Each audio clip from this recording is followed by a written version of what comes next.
আসসালামু আলাইকুম। আমরা তো দুনিয়ার জমিনে অঙ্ক করি। 10 10 20, 20 আর 30 50 অঙ্ক তো করি। আমার জীবনের অঙ্কটা একবার করছে কি? তবে আমি করছি আমার অঙ্কটা। দেখেন আমার অঙ্কটা আমি কেমনে করছি, একটু আপনারা দেখেন।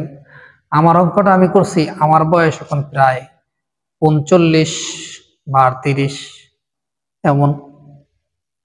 আগের সময় তো বাপ মা একবার ডেট লেখা দেয় নাই।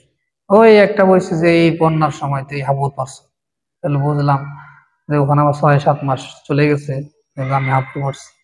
যাই হোক, তো এখন যদি আমার 30 বছর হয়, আমি 10-15 বছর থেকে তো আমার হিসাব দিতে হবে না, আর বাকি সময়টা আমার হিসাব দিতে হবে।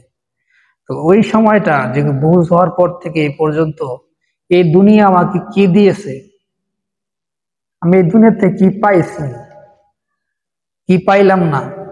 এই দুনিয়া আমাকে গরম ঠান্ডা, চিন্তা ভাবনা, অসুস্থতা, হাসি খুশি, আমার তো বোঝার বাকি নাই।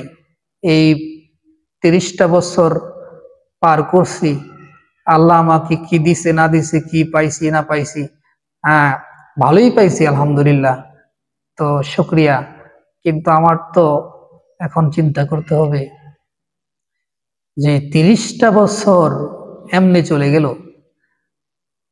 মোট 40 বছর, তাহলে মানুষ বাঁচে কয় বছর? বললাম আর আল্লাহ বাঁচায় রাখলে 20 বছর, ভালোভাবে যদি নেয়, বা আরো 10 বছর বেশি হতে পারে।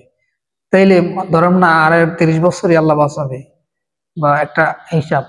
তা 30 বছর যা পাইলাম, কি পাইলাম না, দুনিয়া আমাকে এটুকু দিছে, আর 30 বছরে কি পামো, এটা তো আমার বোঝা হয়ে গেছে। এই জন্য হিসাব শেষ। দুনিয়া কি দিবে, দুনিয়া, আমি মরে গেলে দুনিয়া থেমে থাকবে না, কিছুই থেমে থাকবে না। এই জন্য অঙ্ক একটাই, এই দুনিয়ার থেকে আমি কি পাইছি কি পাবো না, আর কি আরামায়েশ, এটা দুনিয়ার থেকে বোঝা শেষ হয়ে গেছে অঙ্ক। এখন শুধু পাল্লা আমল করার, আল্লাহকে রাজি খুশি করার।